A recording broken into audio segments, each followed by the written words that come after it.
Hey everybody, Nalan Taylor here, English language coach in St. John the Baptist Parish Schools. What we are going to do today is learn how to translate a document over from English into any other language that is available. So stay tuned. Let's do it.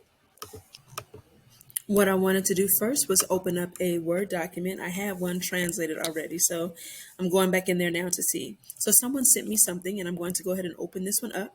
And when I get in there, I'm going to pay attention to not the Home tab that it usually starts off in, right? Because we have this awesome dictate tool over here. But I'm going to come all the way over to the Review tab.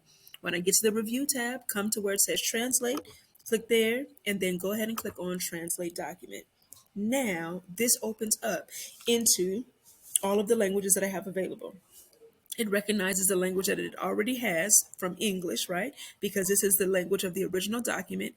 And then I can choose, I believe there are at least 75 different languages that you can translate within Microsoft Word. Okay. And also PDFs, converting PDFs into a Word document and then translating them over as well. So I go ahead and click on Spanish that is there. I click on the tool that says translate. And now here's the cool thing. Because the document was sent to me, I thought it was going to give me the blues and not save automatically. If it asks you to save the document first and it's a red warning sign, so to speak, that pops up, go ahead and just save the document for your own self, right? In case somebody else sent you something or you download it from a PDF, whatever have you. Okay. So now that I click on translate, the beautiful thing about Office 365 or the Word document is pay attention to the bottom of the screen. The bottom of the screen, there are two documents that now pull up. I have the original version in English, and now I have the Spanish version translated.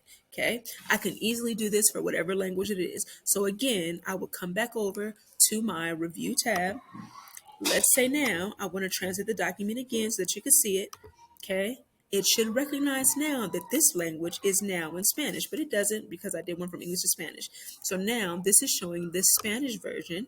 So I want to go ahead and click on Spanish. And now this time, let's transfer over into something else.